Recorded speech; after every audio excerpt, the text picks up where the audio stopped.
Time to look at markets now. Well, Asian markets rose, and this is on the back of data showing that Chinese manufacturing figures seem to have slowed for the month of July. When we look at what's happening on those Chinese markets, they jumping on the day. Looking at what's happening in Hong Kong, the Hang Seng Index following suit, up nearly a full percent. The Nikkei also in positive territory, up 1.8%. And the positive sentiment is filtering through right to the European markets. On that particular front, it's been driven by what is happening globally, as well as speculation of deal activity. We also have company financials that are filtering through. Investors on that particular front are waiting the numbers of the likes of SABC as well as Heineken. When we move things stateside and look at how the US futures are trading, investors on that particular front looking forward to the first trading day of August. And of course, we are going to take stock on the month that was the month of July.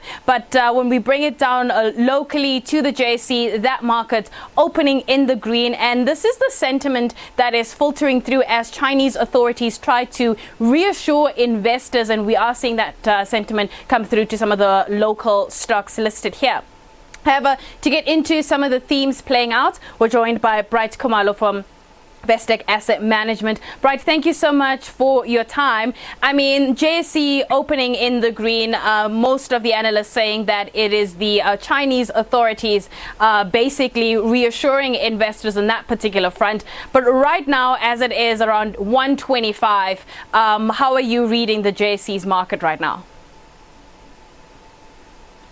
Look, I mean, like you're saying, most of it is filtering down from the positive news that are coming from the authorities down in China, basically reassuring, investors, like you've said, basically, which I guess, I mean, it's positive, but we actually haven't heard anything from them to say exactly why they are cracking down on these companies. We understand, on the education side of things, why they're cracking down on that front, because they believe education should be free. But why, for example, are these businesses, getting fines left, right, and center on, anti-monopoly type issues, but without, further explanation of whether this is going to happen, what can they fix, et cetera, et cetera. So it's very confusing and very erratic, for that matter, to run a business in a place where you don't know what the regulator might do tomorrow. But with that said, I mean, you have to take the good with the bad, right? Or the bad with the good in China, because if you've been an investor in these Chinese fintech businesses or, technology businesses since 2010, you're laughing to the bank. So you can't be complaining all of a sudden now towards the tail end when, the regulators are cracking down on your businesses. So on that note then, as you mentioned, we still haven't gotten full word from Chinese authorities about what exactly, basically how long this will continue for. What does that do for China Inc. from an investment point of view? Does it make China Inc. risky? Look, not only China Inc., it's just a reminder for especially new investors that markets don't go straight up in a straight line. It's risky, like you're saying. So obviously, you need to understand the risk that you're assuming with your money for the long term. And just China was the reminder that we needed as investors. Like I said, you have to take the bad with the good. You need to be measured in your investment process. And obviously, if you're investing in China, we already know that these ed tech businesses are definitely no-go zone and no-go area, while maybe the other technology firms that were affected in the process, maybe they were just being oversold because they have China next to their name, and they might be providing, an opportunity going forward to invest for the patient, long-term investor who's not emotional. Okay, let's talk, oil prices, crude demand at this point. I mean, do you get the sense that it's on shaky ground, seeing that we aren't at full vaccination rate globally? Look, I mean, if you compare, where we are today in terms of the oil price to where we were under full lockdowns last year, having, some of the biggest consumers of oil, the likes of, Southeast Asia being, majority being China and Japan, the actual per barrel price of oil is much better. So I think this new, this skittishness from the oil price shouldn't raise too much of a problem, for that, because it comes on the back of the fact that, like what you've said when you opened this show, saying basically the numbers, basically the production numbers coming from China, or manufacturing numbers specifically, showing that obviously it's slowing, meaning they're consuming less and less of the oil. So that's, where the skittishness comes from. But I don't think this will stay for longer.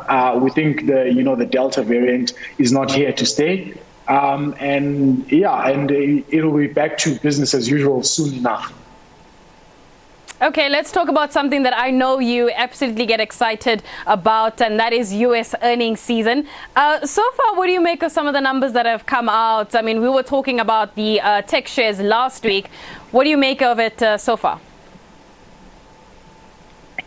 Look, if you look at the, top four, or, the FANGs, whatever you want to call them, in terms of the tech stocks there, they've done exceptionally well.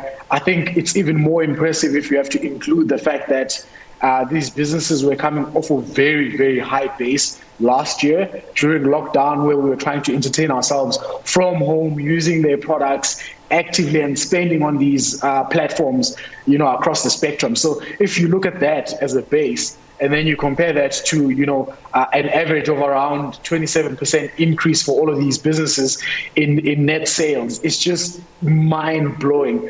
I mean, I have a chart here in front of me showing, that Apple increased their revenues by, 93%.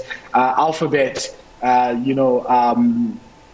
this is profits. Alphabet increased their profits by 166%, Microsoft 47%, Facebook 101%, and Amazon 49%. So these are coming off a very high base, and you're still seeing, in some cases like Facebook, Alphabet and Apple, you're still seeing triple-digit growth, something that a South African company, would wish could get, something similar. This is not coming off a low base, for example, where you're buying a turnaround story. This was already a solid play during hard lockdown. So this is very, very impressive, and I can't emphasize that enough.